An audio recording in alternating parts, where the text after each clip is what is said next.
सांप मिला, किससे पहाड़ बांध दिया? कौन सा सांप था वो? वासुकी नाग था क्या? अनंत नाग था क्या? नाग वंश जैसे सूर्य वंश है, चंद्र वंश है, ऐसे ही नाग वंश है। ये बनाने वालों ने सांप बना दिया। नाग पंचमी होती है, सांप पंचमी नहीं होती।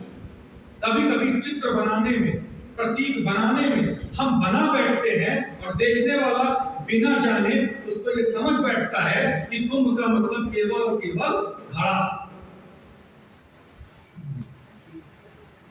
ये जो ध्यान प्रणाली है, ये किस कुंभ की बात करना चाहता है? क्या केवल एक गंगा स्नान ही महत्व था क्या? ये इतनी आदमी जो आंकड़ा आया लगभग 66 करोड़ कुछ लाख का, उत्तर प्रदेश जैसे 5 प्रदेश भी शायद समाहित कर लिए जाए, क्या इतना ही था क्या? ये जो कुंभ है वो है क्या चीज? कहते हैं कि अगर जानना है ब्रह्मांडी प्रणाली को, जानना है अगर एक सृष्टि विज्ञान को, जानना है अगर हम जिस जगह पे रहते हैं उसको, तो हमें जानना होगा अपने आप। मनुष्य को जान के हम ब्रह्मांड को जान सकते हैं, और ब्रह्मांड को जानने के लिए मनुष्य को जानना होगा। क्यों? क्योंकि मनुष्य उन्हीं प्रणालियों से बना है जो ब्रह्मांड की प्रणाली है। ब्रह्मांड का ही प्रतिबिंब मनुष्य। और जो मनुष्य रहता है वो कहाँ रहता है? संसार और विश्व हम लोग बात करते हैं। हम तो अपने विश्व में रहते हैं, अपने संसार में रहते हैं। हमारा संसार है क्या? अभी अभी फोन आ जाए कि घर में कुछ नुकसान हो गया, तबीयत खराब हो गई, हमारा संसार तो ढंका नहीं। हमारे आसपास के जो मानवीय लोग हैं उनके बीच की खुशियां हमारे संसार को अच्छा करता है। रिजल्ट लोगों के अच्छे आते हैं तो संसार अच्छा होने लगता है। मम्मी डांट देती है तो आज की दुनिया थोड़ी सी खराब होने लगती है। हमारा जो मानवीय, ये समस्त मनुष्य किनके बीच में रहता है? वनस्पतियों और पशुओं के बीच में रहता है। ये वनस्पति और पशु कहाँ रहते हैं? इनका भी तो एक विश्व है। ये इस पृथ्वी पे रहते हैं। ये पृथ्वी किस विश्व में रहती है? हम तो अपने लोगों के बीच में, सारे मनुष्य, समस्त मनुष्यों के बीच में। ये पृथ्वी, इसके भी 9 दोस्त है ना, सौरमंडल में पड़ा, 9 ग्रहों के साथ घूमती रहती, उसका विश्व वो 9 ग्रह है। ये 9 ग्रह भी कहाँ पे है? उनका विश्व कौन सा है? एक सूर्य है जिस सौरमंडल में ये है। उस सौरमंडल का विश्व कौन सा है? आगे हमें जाना पड़ता है नक्षत्रों के बीच में। ये नक्षत्रों का विश्व कौन सा है? हमें जाना पड़ता है उसके ऊपर, जहां पर नक्षत्र घूमते हैं आकाशगंगा में। हमारी वाली आकाशगंगा मंदाकिनी कही जाती है। उसके ऊपर तक बातें शायद अध्ययन की तरफ चली जाती हैं। ये जो विश्वों का, हमारा समस्त मनुष्यों का, वनस्पतियों और पशु जगत का, इस पृथ्वी का, इस सौरमंडल का, इस ग्रह नक्षत्रों का, अगर ये विश्व एक के ऊपर करते जाएं तो जो एक समग्र बनेगा वो कुंभ बनेगा। एक घड़ा नहीं बनेगा। वो तो हम एक समग्रता के लिए एक चित्र बनाते हैं आपको केवल बताने के लिए, लेकिन हम जल्दबाजी में कुंभ को घड़ा समझते हैं। वो प्रतीक है।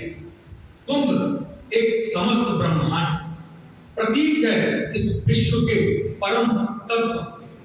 ये प्रतीक है कि हम ये जाने कि हम अपने विश्व के ऊपर, उसके ऊपर जब समस्त में जाएंगे तभी हम अपने आप को पूर्णता की ओर बढ़े।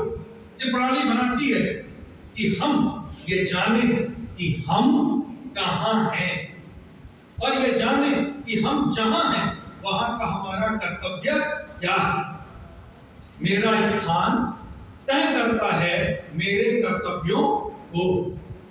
जब तक हम ये नहीं जानेंगे कि हम इस कुंभ में कहाँ हैं, तब तक हम अपने कार्य को, अपने अर्थ को भी नहीं जान सकते। ये कुंभ जैसा आयोजन, ये जो भारतीय ज्ञान परंपरा में एक कुंभ है, ये बताने की कोशिश करता है आपको कि आप जानिए कि इतने बड़े विश्व में आप कहाँ हैं और आपका दायित्व क्या है। आप इस दुनिया में क्यों हैं? जैसा कि अभी विशाखा मैम बोल रही थी कि इस समय की हमारी कोई परंपरा एक चलती चली जा रही है, 10 बजे से 5 बजे तक की, 10 से 2 की पढ़ाई, इतने से इतने परसेंटेज, इतना मेजर सब्जेक्ट।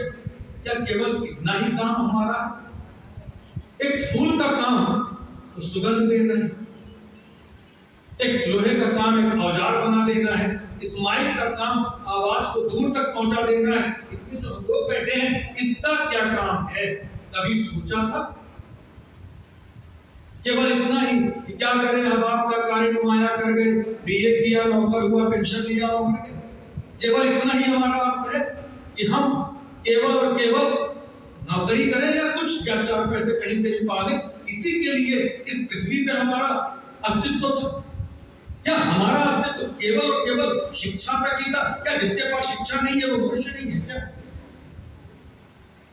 नौकरी वालों की संख्या शायद और शायद अभी 2% डीए बढ़ा है, उसमें आया 53 लाख और 66 लाख, कुल मिला के 3 करोड़ 4 करोड़ लोग। जैसा कि एक आंकड़ा आया 1 अरब तो 40 करोड़ भारत में, जिसमें 3 4 5 करोड़ आदमी नौकरी पेशा हैं। किसके लिए ये सब मरे जा रहे हैं शिक्षा में? क्या इस प्रणाली में शिक्षा अगर नहीं है तो क्या मनुष्य नहीं है क्या? हमारे होने का अर्थ है क्या इस विश्व में, इस संसार में, इस ब्रह्मांड में, इस कुंभ? अगर बिल्कुल सामान्य रूप से देखें, हम ये देखें कि कैसे प्रणाली हमें बताते, तुम लोग सामान्य रूप से अक्षांश और देशांतर तो जरूर देखे हो, लैंगिट्यूड में हम कहाँ पे हैं, इतने उत्तरी इतने दक्षिणांश पे आप बता देते हैं। आपके तो गूगल मैप से भी ऑन हो जाता है, वो बता देता है कि हम किस अक्षांश देशांतर में, हम इस समय कहाँ हैं। सुनीता विलियम्स भी 400 किलोमीटर से आई, 1,69,000 पर तो चंद्रमा है, सूरज कितने करोड़ है कहने की जरूरत नहीं, ऐसे अनंत सूरज है। अगर हम इधर से देखते हैं सूरज कितना सा दिखता है, सूरज की तरफ से हम देखें तो ये पृथ्वी नहीं, हम कितना सा दिखेंगे। हम बात करते हैं विश्व में, हमको कभी दिखता है कि हम कितना सा दिखते हैं? हमें दिखता है कि जो हमारा ज्ञान है वो कितना सा है, हमें ये मालूम है कि हमारे पास जो है वो कितना सा है। ये बताता है हमारी ज्ञान प्रणाली कि आप तय कर सकते हो आप कहां हो। जब भी कोई भी चीज आपने देखी हो, सिद्धांत है डायलेक्टिक का, द्वंद्वात्मक का सिद्धांत, कि जब भी कोई चीज रहती है तो क्रिया और प्रतिक्रिया, कहीं भी आप देखेंगे तो बिना दो चीजों के एक कोई नई चीज पैदा नहीं। आपने ये जितने भी लाइट चल इसमें आपने देखा होगा कि प्लग में 2 पिन रहते हैं, बिना दो के हम आपके काम, ऋणात्मक ऊर्जा धनात्मक ऊर्जा। एक कोशिकाओं में भी मेल और फीमेल रहाई करते हैं,